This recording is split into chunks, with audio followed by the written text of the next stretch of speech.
Global हाँ बिल्कुल global variable. देखिए इसमें ये फंक्शन के अंदर जो वेरिएबल हमने डिक्लेयर किया है इसको लोकल वेरिएबल कहते हैं, और फंक्शन के बाहर जो वेरिएबल हमने डिक्लेयर किया है ये वाला variable total equal to some, तो ये ग्लोबल वेरिएबल है, ठीक है, और ये लोकल वेरिएबल। ये दो टाइप्स ऑफ वेरिएबल होते हैं। अगर फंक्शन के अंदर आप डिक्लेयर करते हैं तो वो लोकल होंगे, फंक्शन के बाहर होंगे तो वो ग्लोबल होंगे। इनमें फ़र्क क्या होगा? हाँ, फ़र्क क्या होगा? फर्क यही है, जब बाहर डिक्लेयर करते हैं तो उसको हम ग्लोबल कहते हैं, और अंदर डिक्लेयर करते हैं तो लोकल कहते हैं, यही फर्क है। वेरिएबल आप बनाते हैं ना फंक्शन के अंदर, अगर वेरिएबल बनाते हैं तो उसको लोकल वेरिएबल कहते हैं, अगर बाहर बनाते हैं तो ग्लोबल कहते हैं। ग्लोबल सब पे यूज होता है और लोकल जो है उस फंक्शन के अंदर यूज होता है, उस फंक्शन का लोकल हो गया। लोकल और ग्लोबल क्या होता है, आपका एक इलाका है तो उसको लोकल कहते हैं, अगर बाहर जाते हैं तो वो ग्लोबल हो जाता है, ठीक है। अगर आप किसी बाहर मुल्क, अगर पाकिस्तान में है तो आप कहते हैं मैं लोकल अपने मुल्क में हूँ, लोकल पाकिस्तान का ही हूँ। अगर बाहर से कोई आता है तो वो कहता है मैं ग्लोबल बाहर से आया हूँ, यही फर्क होता है। तो फंक्शन के अंदर अगर हो तो फंक्शन उसका घर ही है ना, या उसका मुल्क ही हो गया, तो फंक्शन के अंदर अगर है तो लोकल कहते हैं, फंक्शन के बाहर है तो ग्लोबल कहते हैं। इवेंट्स, इवेंट्स बेस्ड प्रोग्रामिंग ज़्यादातर जावास्क्रिप्ट में हम करते हैं। इसमें सबसे पहले click, double click, right click, mouse over और माउस आउट, माउस डाउन, उसके बाद जो है ना माउस अप, की प्रेस, की अप, लोड अनलोड, रिसाइज, ये चीज़ें इवेंट बेस्ड प्रोग्रामिंग में आती है कि आप कोई इवेंट करना चाहते हैं किसी भी बटन पे, किसी टेक्स्ट पे, किसी भी पैराग्राफ पे, किसी भी चीज़ पे आप कोई इवेंट लगाते हैं तो उसको हम इवेंट बेस्ड प्रोग्रामिंग कहते हैं। इवेंट बेस्ड प्रोग्रामिंग में हम एक एग्जाम्पल करते हैं।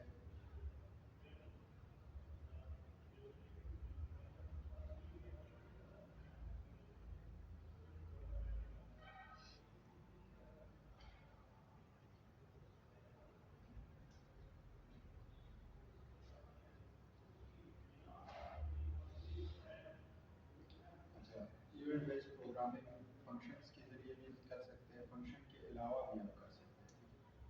तो मैं यहाँ पे फंक्शन बना लेता हूँ और उसको मैंने कोई भी नाम दे दिया। नाम देने के बाद आप कर्ली ब्रेसेस स्टार्ट करेंगे, हम करेंगे यहाँ पे डॉक्यूमेंट डॉट राइट,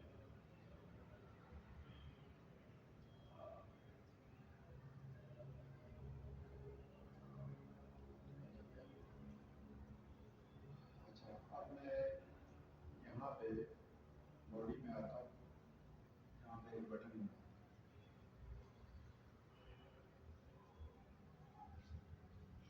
और इसको मैं नाम दे देता हूँ क्लिक मी। अब यहाँ पे सबसे पहले ऑन क्लिक हम करना, यहाँ क्लिक पे क्या होता है, मैं इसमें कॉल कर देता हूँ हेलो फंक्शन, ठीक है।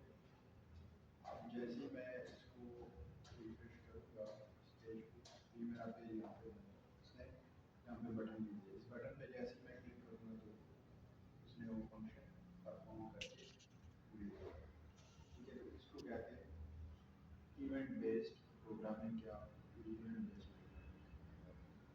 ये अनक्लिक किया, उसके बाद इसमें डबल क्लिक किया,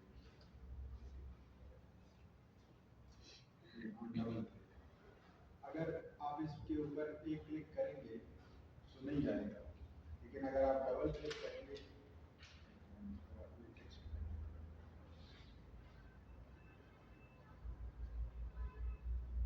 डबल क्लिक बटन पे नहीं होता। अच्छा हाँ, इसमें ये हमने डबल वो लगा हुआ है, इसको हटा के नहीं होगा। अगर एक क्लिक करूंगा तो नहीं हो रहा, डबल क्लिक करूंगा तो भी नहीं होगा। मैं यहाँ पे भी कोई गलती है, ये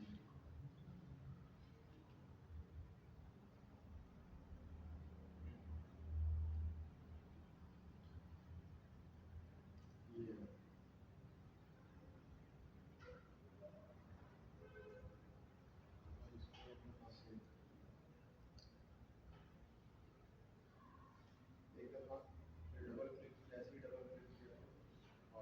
ये टेक्स्ट पे भी आप लगा सकते हैं, पर उसके लिए बटन में अभी इसको ये कर देता हूँ।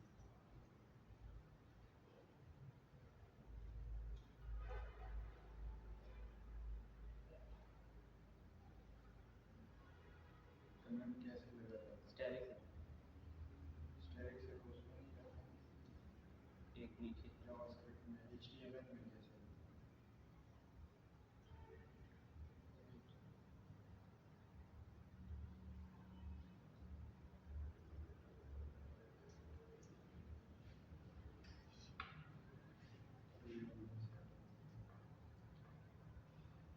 पैराग्राफ है, ऑन में डबल क्लिक, हेलो फंक्शन को कॉल करता हूँ।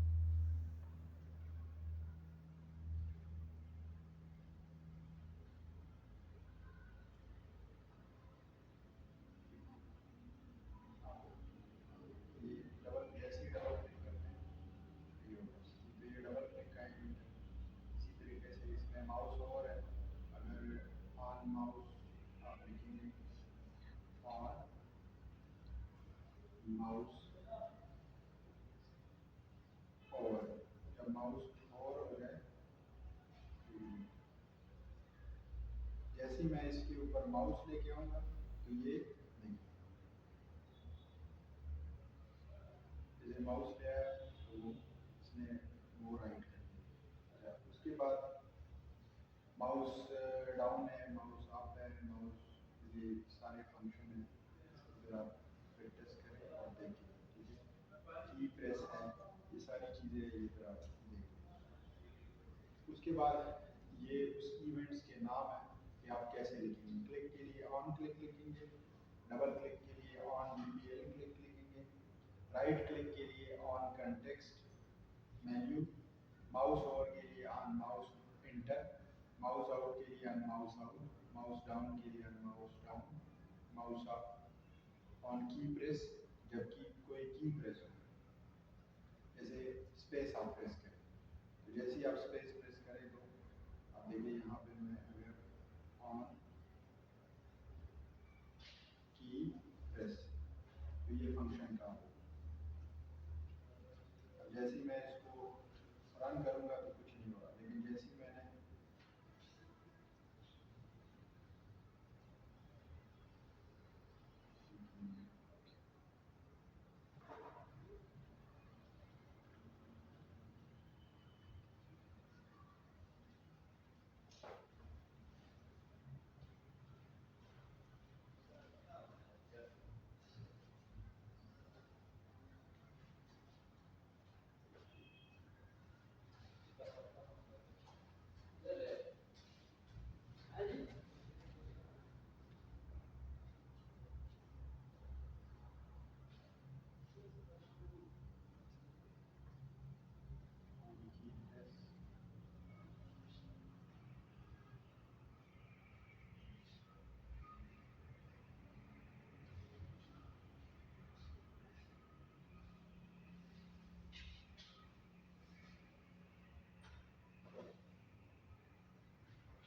जैसे ही मैंने एंटर किया तो इसने ये मुझे, तो जब भी आप इसी तरीके से लेना चाहते हैं, इसी तरीके से ऑन की आप कर लेना चाहते हैं, आप जो ऊपर वाली की होती है लोड अनलोड का ये होता है कि अगर आप पेज लोड करते हैं, जैसे लोड होता है तो वो रन भी होता है, ठीक है। रीसाइज, अगर आप पेज को रीसाइज तो ये आपको नोटिफिकेशन देगा, तो उस पर भी आप कर सकते हैं और स्कोर पे भी आप लगा सकते हैं। इसके बाद आता है लूप। लूप क्या होता है या लूप क्यों यूज होता है? लूप इसलिए यूज होता है कि आपने एक कोड है और उसको आपने 10 टाइम रन करना है या 15 टाइम रन करना है या 100 टाइम आपने रन करना है, तो आप एक दो फंक्शन के जरिए आप उसको कॉल करेंगे एक दो तरीका। लेकिन अगर आप चाहते हैं नहीं मैं इधर ही 10 टाइम ये रन हो, एक ही कोड में 10 टाइम रन हो, 20 टाइम रन हो, 15 टाइम रन हो, तो आप उसको रन कर सकते हैं। अगर आप सिंपल लिखेंगे मतलब एक कोड है आपने 10 टाइम रन करना है, फिर आप उसको 10 टाइम लिखेंगे। लेकिन अगर आप लूप में लगाएंगे या लूप में लिखेंगे तो फिर उसमें आसानी होगी। लूप तीन हिस्सों में डिवाइड होता है। बेसिक लूप कि लूप क्या होता है या लूप किस चीज़ का नाम है। तो लूप जो है वो तीन हिस्सों में हम डिवाइड करते हैं। इसमें सबसे पहले होता है ये, इससे जो है ये किसी लूप में आगे पीछे हो सकता है, ये नहीं है कि आप इसी तरीके से जाए, मतलब फॉर लूप में आगे पीछे हो सकता है, व्हाइल लूप में आगे पीछे, डू व्हाइल में आगे पीछे हो सकता है। लूप तीन हिस्से होते हैं इसके। एक इनिशियलाइज होता है। इनिशियलाइज ये होता है कि हम किसी चीज़ को कोई वैल्यू दे देते हैं या कोई वैल्यू असाइन करते हैं। उसके बाद आता है कंडीशन, फिर उस पर कंडीशन लगाते हैं। अगर वो कंडीशन ट्रू है तो वो आएगा इंक्रीमेंट। ऐसे इनिशियलाइज किया, यहाँ पे कंडीशन ट्रू हुआ तो स्टेटमेंट, ये स्टेटमेंट प्रिंट हुआ। यहाँ पे कंडीशन ट्रू है तो स्टेटमेंट प्रिंट हुआ। प्रिंट होने के बाद हमने उस पर इंक्रीमेंट लगाया होता है या डिक्रीमेंट लगाया, वो इंक्रीमेंट होगा या डिक्रीमेंट होगा और फिर वापस इस कंडीशन में आएगा। फिर यहाँ पे चेक होगा अगर कंडीशन ट्रू है तो इंक्रीमेंट होगा, फिर और स्टेटमेंट और कंडीशन जैसे ट्रू होगा तो स्टेटमेंट प्रिंट हो जाएगा और इंक्रीमेंट भी होगा, फिर जाएगा। ऐसे ही ये चलता जाएगा। जब कंडीशन यहाँ पे फॉल्स हो जाएगा तो ये आउट ऑफ लूप आ जाएगा और लूप वहाँ पे टर्मिनेट हो जाएगा। ठीक है, तो ये लूप के तीन हिस्से होते हैं कि एक उसमें इनिशियलाइज होता है, उसके बाद फिर कंडीशन लगाते हैं, कंडीशन में हम स्टेटमेंट लगाते हैं, स्टेटमेंट जब ट्रू है तो इंक्रीमेंट होता है और सॉरी कंडीशन अगर ट्रू है तो स्टेटमेंट प्रिंट होता है और इंक्रीमेंट हो जाता है। इंक्रीमेंट के बाद फिर कंडीशन होता है। अब लूप के ये कुछ पार्ट्स है या टाइप्स है जो कि हम पढ़ेंगे जावास्क्रिप्ट में। इसमें सबसे पहले है व्हाइल लूप, फिर do while loop, for loop, for in each और फॉर ईच लूप। अब व्हाइल लूप पे आते हैं। व्हाइल लूप का जो सिंटैक्स है वो इस तरह का हम लिखते हैं कि सबसे पहले हम वेरिएबल लेते हैं और उस वेरिएबल को कोई भी वैल्यू देते हैं, फिर उसको ऊपर हम कंडीशन लगाते हैं। कंडीशन लगाने के बाद फिर हम स्टेटमेंट को प्रिंट करते हैं। स्टेटमेंट को प्रिंट करने के बाद फिर हम उसको इंक्रीमेंट करते हैं, फिर से दोबारा वो कंडीशन में कंडीशन में चेक होता है, फिर स्टेटमेंट प्रिंट होता है, फिर ये ऐसे लूप चलता रहता है। ठीक है, इसका एग्जांपल फर्ज करें अगर आप ये लें, इसको मैं डिलीट करता हूँ।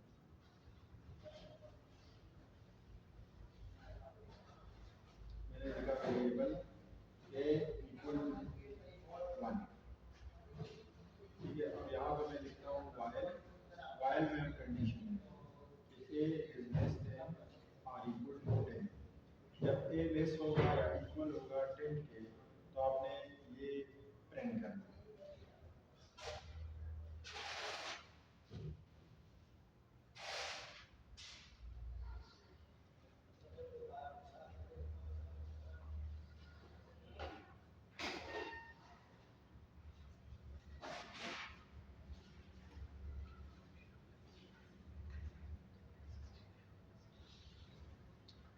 यहाँ पे हमने कि वैल्यू इज लेस देन और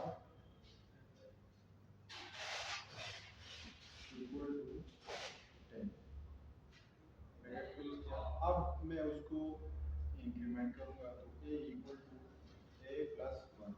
ए में फिर आपने a प्लस 1 वैल्यू स्टोर की और ऊपर वो कंडीशन में जाएगा। अगर इसमें ब्रेक भी लगाते हैं,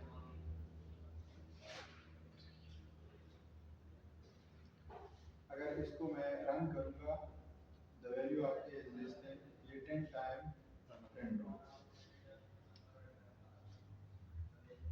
ठीक है, तो जब इसकी वैल्यू इंक्रीज हो गई।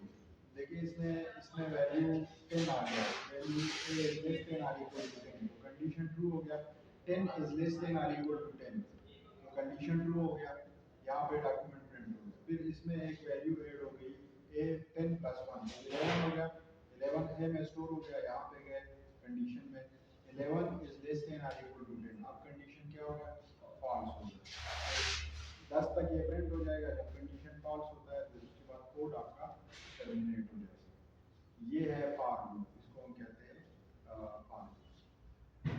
उसके बाद आता है do while loop. Do while loop में हम इनिशियलाइज करते हैं, फिर उसको कंडीशन, ये सेम उसी तरीका से होता है। और फिर उसमें इंक्रीमेंट या डिक्रीमेंट, फिर अगर इंक्रीमेंट के बाद फिर कंडीशन में जाता है, फिर अगर ट्रू है तो फिर कंडीशन में जाता है, फिर ट्रू इंक्रीमेंट होता है और कंडीशन में जाता है। अगर कंडीशन फॉल्स हुआ तो आउट ऑफ लूप हो जाएगा और निकल आएगा। इसका जो डू व्हाइल लूप का जो कोड है वो हम कैसे लिखते हैं, वो हम ऐसे लिखते हैं कि वेरिएबल पे हमने डिक्लेयर किया, उसके बाद डू, इसमें हम कोड पहले प्रिंट करते हैं। ठीक है, मतलब कोड स्टेटमेंट पहले चेक होता है, फिर उसके बाद कंडीशन चेक होता है और कोड के अंदर ही उसको हम इंक्रीमेंट भी करते हैं। ठीक है, तो इसका जो बेसिक साइंटिक्स है वो ये तरीका है। यहाँ पे आपने, तो मैं भूल गया था, ए इक्वल टू ए प्लस 1 यहाँ पे ये स्टेटमेंट की बात है। ठीक है, तो ये हमने फर्ज करे वेरिएबल बनाया ए इक्वल टू 1, यहाँ पर मैं लिख लेता हूँ डू। अब डू में क्या करना है, डू में आपने कोड को प्रिंट करना है। Document dot right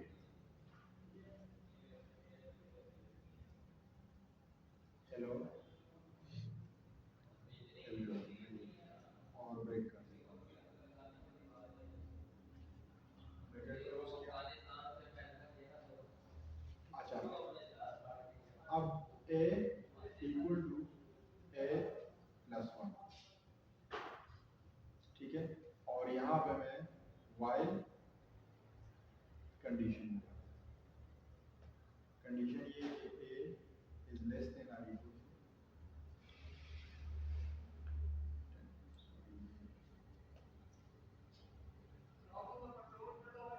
control S, इसने 10 टाइम ये को रन किया। वाइल लूप में और डू वाइल लूप में फर्क क्या है, वाइल लूप में ये होता है कि आपका कोड, जो भी कोड है वो रन ही नहीं होगा जब कंडीशन फॉल्स होगा। यहाँ पे क्या होगा, यहाँ पे एक दफ़ा डू वाइल लूप में एक दफ़ा वो कोड रन होगा अगर कंडीशन बाद में चेक होगा। ठीक है, पहले रन होगा उसके बाद कंडीशन चेक होगा। कोड पहले रन होगा फिर बाद में कंडीशन चेक होगा। अगर कंडीशन ट्रू है तो कोड प्रिंट हो जाएगा, अगर कंडीशन ट्रू नहीं है तो कोड प्रिंट नहीं होगा। ये लूप वाइल लूप है। उसके बाद आगे आता है फॉर लूप। फॉर लूप का जो साइंटिक्स है वो ऐसे है कि उसमें सबसे पहले हम इनिशियलाइज भी करते हैं, फिर कंडीशन भी लगाते हैं और इंक्रीमेंट या डिक्रीमेंट भी करते हैं और उसको हम प्रिंट करते हैं। जैसे यहाँ पे देखें, पहले फॉर मैंने लगाया ए इक्वल टू 1 जो भी वैल्यू थी, उसके बाद ए इज लेस देन और इक्वल टू 10 और ए को फिर मैंने इंक्रीमेंट किया और उसके अंदर फिर मैं कोड जो भी प्रिंट करना चाहता हूँ वो, जैसे फॉर, जो भी मैं सिंपल फॉर ए, इसमें क्या होता है कि हम ए इक्वल टू 1, ए पहले हम इनिशियलाइज भी करते हैं, ठीक है, सेमी कॉलन है इसमें,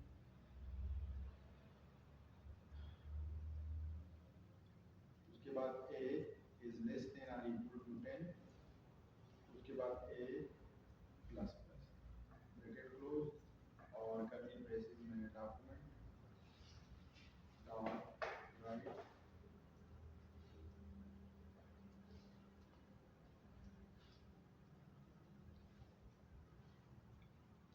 ई, ठीक है। अब क्या होगा यहाँ पे कंडीशन ए की वैल्यू क्या है, 1 है, ये हर दफ़ा इसको चेक करेगा, ए की value 1 1 is less than or equal to 10 condition 2 हो गया। तो इसको इंक्रीमेंट भी करेगा, पहले इंक्रीमेंट कर देगा, उसके बाद फिर वैल्यू को प्रिंट करेगा। फिर जो इंक्रीमेंट वाली वैल्यू है वो इस ए में स्टोर हो जाएगी।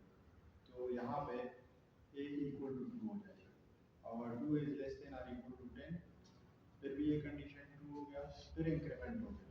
फिर जो है ना बाद में, तो इसमें क्या होता है कि इसमें कंडीशन वैल्यू को तो कंडीशन भी पहले होता है और इंक्रीमेंट भी पहले होता है, उसके बाद फिर कोड रन होता है। ठीक है, ये कोड रन होता है, इसमें हमने ब्रेक नहीं लगाया। अगर आप ब्रेक लगाएंगे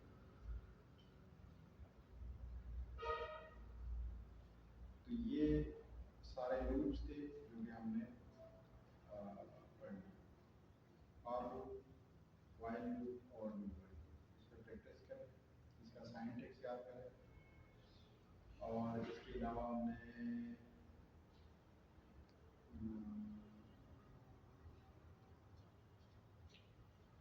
इवेंट्स पढ़े हैं, ठीक है, और लोकल